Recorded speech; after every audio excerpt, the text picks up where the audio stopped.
네, 여러분 안녕하세요. 프레젠테이션 테크닉 영상으로 이렇게 인사를 드리게 되었습니다. 네, 5주차의 이제 1차시고요. 이번 주차부터는 이제 본격적으로 프레젠테이션 테크닉에 관련된 이제 내용물들을 보면서 여러분들 이제 졸업 전시를 위한 프레젠테이션 보드 기획에 관련된 주제로 학습을 할 내용이에요. 네, 그래서 이 프레젠테이션이라는 과목은요, 우리가 앞에 나가서 뭔가를 설명을 말로 하는 것만이 프레젠테이션은 아니에요. 그래서 이 프레젠테이션이라는 거는 내 디자인을 내가 오랜 시간 몇 개월 동안 컨셉부터 열심히 했던 디자인을 뭐 판넬 보드라든지 또는 PPT의 결과물로 이제 냈을 때 모르는 사람들이나 우리 뭐 교수님들이나 친구들이 그것을 보고 잘 이렇게 파악할 수 있게끔 만들어내는 것도 프레젠테이션의 전반적인 부분이거든요. 그래서 꼭 앞에 나가서 말을 하는 것뿐만이 아니라 이런 이제 판넬 보드를 어떻게 구성하고 내용물들은 어떤 것들을 수록하고 그리고 뭐 폰트라든지 뭐 색감, 표현 어느 정도의 내가 결과물을 수록하는지 이런 것들이 다 이제 프레젠테이션의 그 테크닉적인 능력 부분인 거예요. 그래서 우리가 이제 이번 주차부터 이제 다음 주차 계속적으로 어떤 하나의 주제를 토대로 어떻게 졸업 전시를 구성을 했는지에 관련된 것을 좀 살펴볼 예정입니다.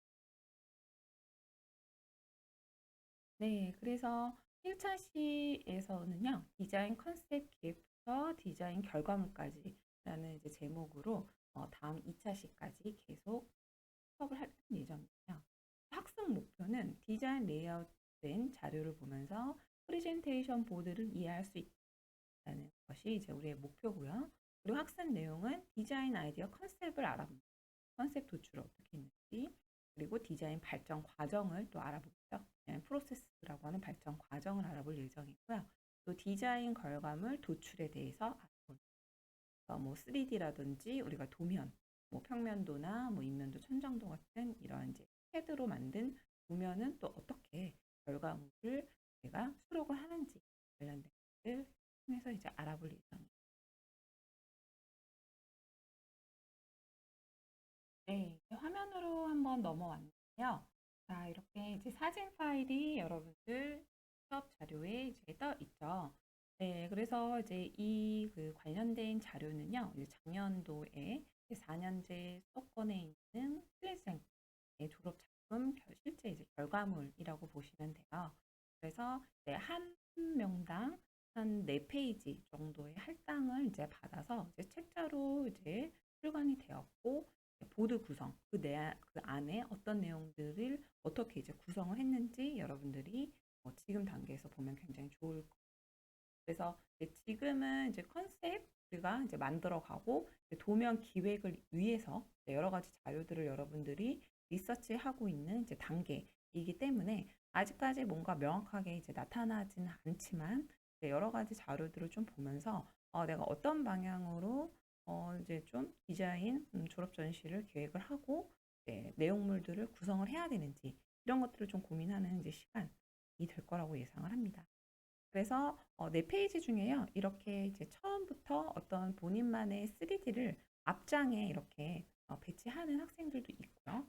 본인의 또 QR코드가 우측에 있죠.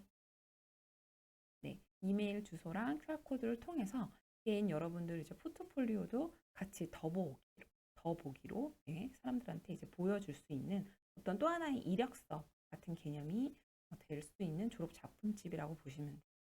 그래서 이제 내용물들은 우리랑 커리큘럼 면에서는 이제 크게 다를 게 없기 때문에 충분히 여러분들도 이런 이제 자료를 보면서 따라갈 수 있다고 좀 생각을 합니다. 네, 먼저 여기 이제 보시면요. 라이프 스페이스 디자인이라는 큰 제목에서요. 사이트, 우리가 위치 정하는 것도 굉장히 이제 초반에 해야 되는 내용인데요. 여기는 이제 서울 중구 정동길이라고 하는 좀 역사적으로 많은 이제 부분이 아직까지 서울 시내에 남아있는 그런 이제 위치라고 여러분들 알 수가 있어요. 그래서 제목을 현재의 과거를 투영시키다라는 어떤 문장으로 내 디자인 컨셉을 말을 하는 거죠. 그래서 과거의 흔적이 가득한 이 장소다. 그래서 여기에 현대의 공간을 배치함으로써 어떻게 될까요? 여러 가지 그런 이제 시간성의 의미를 담기 바란 게 이 디자이너의 그 목적이죠. 예비 디자이너. 그래서 이 공간을 통해 각자에게 다른 시간과 기억의 조각들이 시작될 수 있는 사이트로 선정. 실제 지금 저렇게 맵 구성한 것도 사실 다 이제 포토샵으로 미리미리 본인들이 만든 거거든요. 그래서 기존의 네이버나 다음에서 나오는 구글 지도를 사이트에 넣으면 나중에는 꼭 본인만의 스타일로 웹을 각색을 한다거나 어떤 좀 단순화시킨다거나 이런 이제 건물, 주요 건물들은 남겨놓고 백그라운드에 있는 이런 그림 같은 것만 남겨놓거나 뭐 이런 식으로 만들 수가 있는 거죠. 네, 그리고 매스 프로세스 같은 경우는요, 대지를 이제 단순화한 거예요. 실제 우리가 있는 대지를 내가 어떤 스케치로 단순화시킨 다음에 거기에서 볼륨업과 뭐 투영을 위한 각도를 나름대로 본인이 설정을 함에 있어서 매스가 완성되는 그 과정을 프레임드 스케치로 묘사를 한 거예요. 아주 좋은 예시이고요. 그러니까 거의 이제 우리가 건축까지 같이 생각을 해야 될 수밖에 없다. 뭐 이렇게 계산할 수가 있겠죠. 네, 그래서 이제 본인이 매스 프로세스, 이제 덩어리의 개념을 만들 때 건축에 면을 분할을 했죠. 그러니까 면을 1단계에서 분할을 하고 다양한 각도를 임의로 생성을 한 거예요. 왜냐하면 우리가 다 각자 다른 시간과 기억들의 조각을 만든다라는 의미가 있었기 때문에 컨셉에서. 자, 그렇게 하다 보니까 큐비즘 면이 완성이 된 거예요. 큐비즘 면이 완성이 됐고 이런 큐비즘이라는 거는 빛의 원리를 통해서 우리가 만날 수 있는 거잖아요. 그래서 두 번째는 빛의 투영을 또 연출을 해서 렌즈를 모티브로 해서 원에 반복적으로 이렇게 돌아가게 하는 그런 특정한 오브제가 또 완성이 됩니다.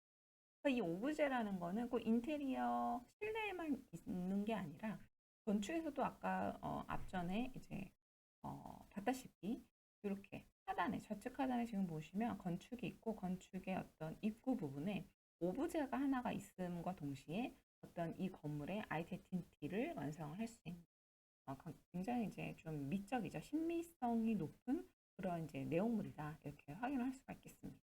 그래서 굉장히 모던하게 내가 레스를 풀면 거기에 어떤 장식적인 오브제를 하나 두는 것도 굉장히 감각적인 그런 활동인 거죠. 자, 그리고 또 하나 세 번째. 비화 및 첨화 라인을 활용을 했대요. 그래서 외피의 적용을 하면서 의도적으로 그림자를 완성하게 되는 거예요. 자, 여기 보시면은 약간 라운드 형식으로 이렇게 벽면이 일어나는데 이게 플랫한 어떤 면이 아니라 약간 라운드진 게 굉장히 자잘자잘하게 이렇게 겹쳐 있는 어떤 꼭 어떤 특정한 그 라인을 일부러 이렇게 만든 것 같은 이게 바로 기와랑 우리나라의 전통 처마 라인을 활용했다라고 디자인 매스 스터디 컨셉에서는 그렇게 푸는 거죠. 자, 그리고 우측 한번 볼게요. 우측에 3D가 이렇게 크게 하나 왔는데요. 자, 이렇게 어떻게 보면 반사되는 그런 형태의 건물이고요. 자, 그리고 하단에 보면은 각도를 통한 주변 건물이 이제 반사가 돼서 옛 것과 새 것이 굉장히 좀 조화를 이루는 거죠. 혼자 단독적으로 이제 보여지는 게 아니라 옛 건물이 계속적으로 반사돼서 보여지는 거예요. 굉장히 아이디어가 좋은 그런 사례고요. 자, 같은 계속 공간입니다. 자, 그래서 이 팀의 이제 컨셉은 본격적으로 장부드리아르의 시뮬라시옹. 자, 이거는 뭐냐면요. 여러분들 매트리스 영화를 생각하면 조금 더 쉬울 텐데요. 실제가 아닌 파생 실제로 전환되는 작업이에요. 그래서 나는 지금 현재에 있지만 그것은 또 하나 이제 가상이다. 라는 어떤 뜻에서 나타나는 게 시뮬라르크거든요. 뭐 시뮬레이션 한다라는 게 다 이런 시뮬라르크라는 단어에서 나온 거예요. 사랑에서 많이 나오는 네, 단어인데 모든 실제 인위적인 대체물을 시뮬라르크라고 한다. 그래서 결국은 실제가 전환이 되고 이 전환된 파생된 진짜 실제는 곧 시뮬라르크라는 거예요. 어떻게 보면 좀 어려울 수도 있지만 본인이 스터디를 좀 많이 한 거죠. 그래서 컨셉 프로세스는 시뮬라르크의 공간 표현 특성을 활용했다. 스텝 1과 2를 나눴는데요. 먼저 유동성과 비물질성을 봤어요. 유동성이라는 거는 계속 뭔가 흐른다는 거죠. 그래서 공간 전체를 연결하는 계단에서 뭔가 사람이 이 흐름을 따라서 이동을 한다거나 방문자에게 동선을 이렇게 나타내는 그런 흐름, 이동. 그리고 이제 변화 같은 거는요. 뭐 스튜디오에서 촬영한 이미지가 이용자에 따라 변하는 가변적인 역할을 한다라는 건데 뭐 이런 것도 굉장히 좀 재미있는 그런 이제 요소라고 볼 수가 있겠죠. 자, 그리고 두 번째는 제가 비물질성이라는 거예요. 비물질성. 비물질성이라는 거는 이제 물질이 아닌 거죠. 아닐비이기 때문에 그래서 물질이 아닌 그런 재료를 실제 우리가 좀 투명성을 강조한 그런 재료를 여기다가 사용을 했다라고 볼 수가 있고요. 여기에서 플리카보네이트라는 소재를 그래서 이 예비 디자이너가 활용을 했고 또 시각 매체로서 우리가 시각적 이미지를 통해서 메시지가 전달이 되면서 이런 데는 분명히 디지털적인 어떤 영상이 상영의 벽면을 통해서 활용이 된다거나 그리고 스튜디오에서 촬영한 이미지가 사람이 움직이면은 그게 움직임에 따라서 어떤 이제 변화를 나타내는 뭐 그런 내용들로 공간에서 만들어지지 않을까 이렇게 생각을 하고 있습니다. 네. 네, 그래서요. 자, 메인 퍼니처 타이틀은 기억의 조각들이에요. 실내의 어떤 퍼니처 이미지랑 앞전의 건축이랑 좀 비슷하죠. 기억의 조각. 그리고 스토리텔링을 우리가 만들어줄 수 있는데 이 스토리텔링 같은 경우는 카메라를 통해서 우리의 삶을 바라보는 이 공간에서 메인 가구는 마치 방문객들의 시간 조각들을 모아놓은 듯한 느낌을 준다. 이 공간이 주는 메시지는 현재와 나, 과거, 그리고 미래에서 마주하고 싶은 나와의 진정한 만남이다. 그래서 우리가 이 계단을 통해서 방문자의 공간을 유도를 한 그 유동성의 흐름이 뭐 진정한 나와 과거, 현재, 미래의 나와 여기서 마주할 수 있다라는 그런 스토리텔링을 풀고 있는 겁니다. 자, 그래서 퍼니처 플랜도 따로 사이즈를 본인이 맞게 이렇게 어떤 이제 건물 건축과 일맥상통한 디자인으로 만든 내용이죠. 네, 그리고 라이팅을 중간중간에 매지 부분에 줘서 굉장히 모던하게 표현을 했습니다. 자, 그리고 다음은 디자인 프로세스, 카메라의 재료 및 원리를 통해서 조리개의 형태를 형상화한 이 단순화시킨 도면을 통해서 조리개 중심부의 빛이 실내로 유입된다 라는 전제 조건을 받아들인 거죠. 그리고 이 조리개, 카메라 조리개가 형태가 변형됨으로 인해서 1층 상업 공간에 적용을 했고 3층 상설 정시 공간에도 적용을 하게 됩니다.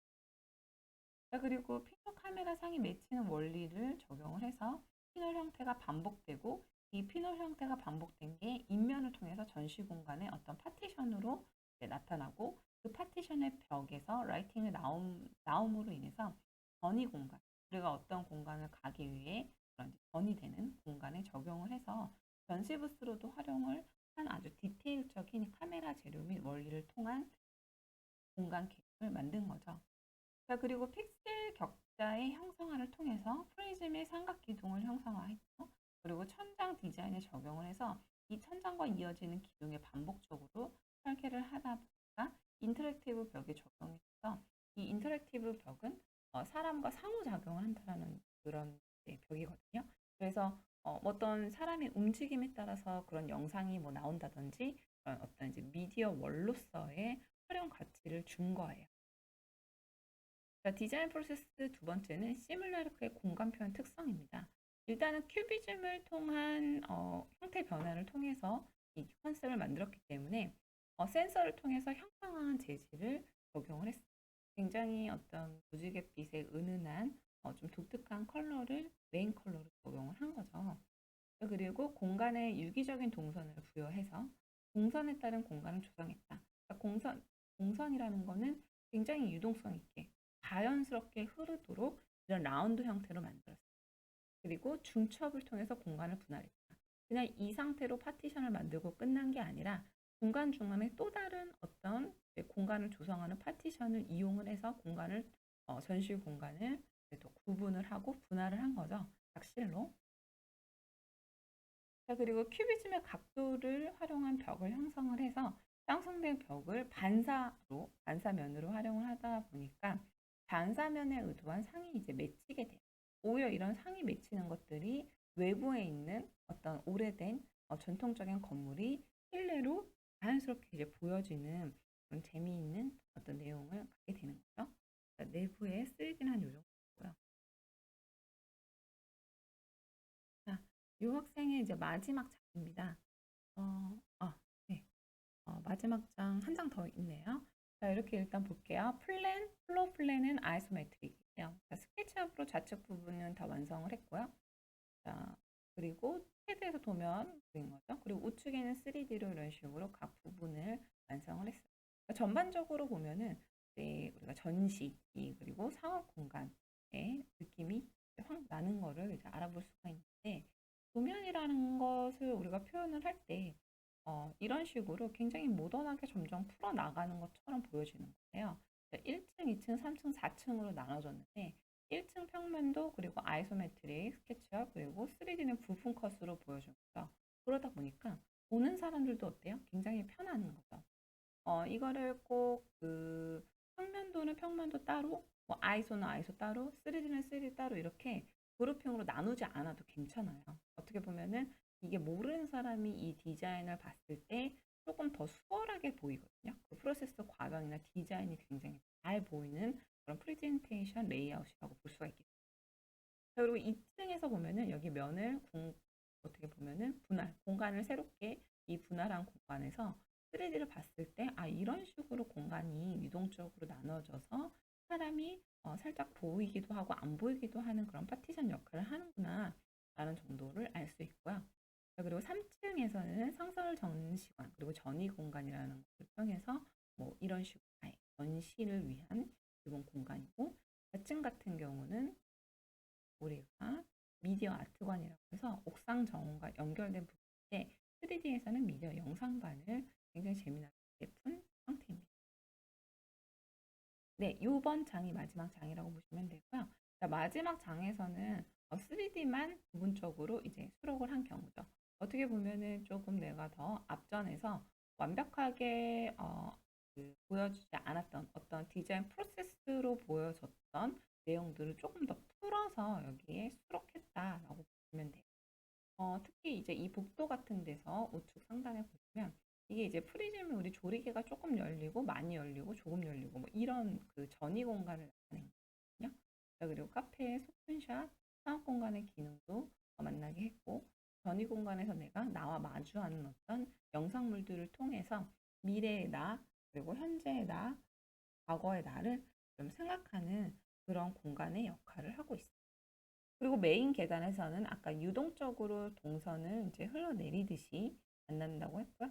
기획 전시실도 이런 식으로 스튜디오와 동일하게 좀 재미있는 인터랙티브한 공간을 디지털 공간을 만든 거죠. 네, 이런 레이아웃이나 표현 방법들 여러분들 계속적으로 지금 눈으로 많이 담아 두시면서 확인을 하셨으면 좋겠습니다. 네, 다음 팀은요. 프로젝트 길라잡이라는 제목을 토대로 국악을 테마로 한 여행자 안내소 계획 아니에요. 주제가 사실 졸전 주제이기 때문에 다 다르죠. 여러분들도 이제 주제가 다 다를 예정이기 때문에 다양한 이런 주제들을 보는 것도 중요합니다. 아직까지 어떻게 보면은 내가 어떤 공간을 주제로 해야 되는지 그런 것들을 좀 정하지 못한 학생들도 많이 있거든요. 그래서 이럴 때는 굉장히 많은 것들을 좀 눈으로 사례를 봐두는 게 좋다. 자, 이렇게 메인 컷이 한 컷이 있고요. 여기 디자인 백그라운드를 한번 볼게요. 과거 단순히 관광지만 돌아다니는 것에서 지역의 먹거리나 문화를 체험하고 즐기는 것으로 여행의 형태가 변화됐다. 예. 그러니까 뭐 그런 거죠. 여행이라는 건 항상 관광 명소, 우리가 흔히 말하는 뭐 그런 주요한 곳을 굉장히 소비하듯 패키지로 돌아다니는 게 아니라 내가 직접 그 로컬적인 문화를 체험하고 학습하는 것으로 많이 이제 변화되고 있다. 그리고 최근 이제 여행자 안내서 또한 한국의 문화를 홍보할 수 있는 테마로 형태가 많이 변화되고 있다. 그래서 이런 컨셉을 잡은 거고요. 그렇지만 현재 전통적인 문화를 테마로 가진 안내소는 존재하지 않아요. 보면 안내소들이 어떻게 보면 굉장히 좀 평범하고 좀 식상하고 뭐 그런 안내소들이 많잖아요. 특화된 어떤 디자인적으로 안내소가 된 것과는 많이 이렇게 보긴 힘듭니다. 그래서 디자인 프로포절 제안을 한 거죠. 여행객들에게 여행 정보랑 휴식을 제공한다. 그리고 우리의 민요인 본주 아리랑을 테마로 해서 한국의 전통 음악을 홍보할 수 있는 여행자 안내소를 제공을 한다. 그래서 사이트 애널리스트 위치는 서울 종로. 종로가 아무래도 우리 문화유산이 굉장히 많이 남아있는 지역이고요. 접근성 같은 경우도 여행 안내소 특성에 맞춰서 다양한 방면에서 유입을 유도할 수 있는 그런 관광지예요. 그리고 안국역과 종로 3가 사이에 위치한 구체적으로 이렇게 나와도 좋습니다. 자, 여기 보시면요. QR코드를 통해서 여러분들이 또 더 많은 내용들을 접할 수가 있고요. 컨셉 보시면은 본주 아리랑, 한국의 국악을 대표하는 노래 중에 하나인 아리랑 시대와 상황에 따라 노래의 의미가 변해간다. 여행의 기분에 맞춰 노래의 의미를 달리 본다. 여러분들도 이제 컨셉이라는 거는 무조건 어떤 이제 디자인 관련된 단어나 디자인 관련된 그런 언어들만 하지 않아도 돼요. 아예 전혀 디자인 분야가 아닌 것이 나의 어떤 컨셉으로 와도 충분하거든요. 내가 이야기를 만들어 가는 거기 때문에. 그래서 이 컨셉 애널리스트를 한번 보면 본주아리랑의 가사에 대해서 많이 시적으로 이렇게 보여주고 있습니다. 그래서 따라 부를 수 있겠죠. 아리랑 아리랑 아라리 아리랑 고개 넘어가는. 이 노래 모르는 사람 없겠죠. 그죠? 여기서 보면은 이 가사 속 내용을 여행으로 재해석을 한 거예요. 그래서 디자인 요소로 그걸 접목시킨 거거든요. 그래서 얼마나 좀 스토리텔링이 탄탄한지를 보여주는 그런 이제 내용인데 어떤 기존 상태에 직면했고 그리고 희망도 많다라는 거에서 희망을 얻었는데 체념해요 중간에. 그런데 혼자 이제 극복을 하죠. 그런 것들을 이 디자이너가 재해석하는 소통 그리고 설렘 그다음에 여행 그다음에 수학 여행을 통해서 어떤 여운과 결과적으로는 수학을 얻을 수 있다라는 컨셉을 만든 거죠. 그리고 이제 그 좌측 하단에 보시면은 이것도 맵을 본인이 따로 3D로 이렇게 재해석을 한 거죠. 절대 사이트라고 해서 요 한 컷이 평범할 필요는 없거든요. 이 사이트 맵 주소 하나도 굉장히 디자인적으로 시간을 많이 들여야 할 내용이에요. 꼭 우리가 도면이나 3D에만 시간을 들이지 않고 이런 데도 시간을 많이 들여야 됩니다. 컨셉이 지금 정해졌으면 이런 작업 먼저 해주는 것도 좋죠. 네, 그래서 컨셉 프로세스 보면요. 본주아리랑의 음유를 이용한 스펙트럼을 활용을 했다라는 건데요. 아래에 어떤 이제 스펙트럼을 좀 이렇게 활용을 한 거죠. 어떤 그래프 차트처럼.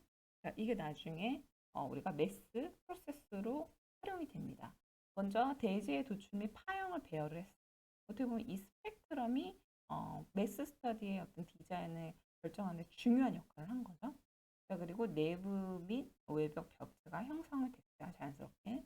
그러다가 파형 오브제 및 전면부가 외피가 이렇게 생성이 되면서 파형 전체를 아우르는 천장 외피가 형성이 됩니다. 누가 뭐라고 해도 이런 디자인은 본인들만의 어떤 머릿속에 있는 내용들로 만들어진 거기 때문에 굉장히 개성적이죠. 자, 그래서 디자인 프로세스를 한번 보면요. R이란 키워드 속에 어떤 이제 스토리를 시각화한 거예요. 우리가 이런 내용들을 시각화해서 공간으로 표현하는 것들이 굉장히 이제 능력적으로 대단한 거죠. 그래서 아리랑의 파형을 나열했고 그거에 따라서 면을 제가 형성을 한 다음에 우리 고기에 대한 표현과 함께 휴식 공간을 여기다 생성을 했어요. 그리고 창전함수 희망을 별자리에 비유해서 별자리의 이 점을 하나씩 다 이어서 입체감을 형성하는 디자인 요소로 활용을 한 거예요. 자, 그리고 지는 해 속에 체념하는 모습에서 여행이 곧 끝나는 아쉬움을 모습을 어떻게 보면은 산동성의 모습을 단순화해서 이것을 레벨 차이로 볼륨감 있는 천장을 형성을 해서 이게 나중에 천장 디자인으로 덮어진다. 자, 그리고 가사 속 풍년을 안내소에서 정보의 수확으로 비유를 했어요. 우리가 뭐 가을철에 수확하는 그런 풍년 속 고개 숙인 벼의 모습을 단순화해서 대형 디스플레이 패널을 형성하게 됩니다. 이런 그 프로세스 같은 경우는 여러분들도 충분히 여러분들의 컨셉에서 맞출 수 있는 부분이거든요. 그리고 이런 부분이 탄탄해야지만 나중에 플로어 플랜이나 3D에서 좋은 그런 결과물들을 만들 수가 있어요. 그래서 지금 단계에서는 이런 디자인 프로세스 부분을 많이 스터디해서 키우는 그런 작업을 해야 된다고 여러분들에게 말씀을 꼭 드리고 싶어요. 자, 그래서 플로어 플랜 같은 경우는 어떻게 보면 굉장히 단순화됐어요. 단순화됐는데 이 디자인 프로세스를 우리가 보고 부각 속 상호에 대해서 또 형성을 한 부분이 조명 및 벽체 형태로 적용이 돼서 하단의 3D로 보니까 굉장히 그럴싸한 그런 혁신적인 어떤 건물로 나타난 거죠. 그리고 앞쪽에 조경 부분까지 광장 입구로 설계를 한 부분입니다. 네, 바로 우리 2주차에서 이어서 한번 보도록 할게요.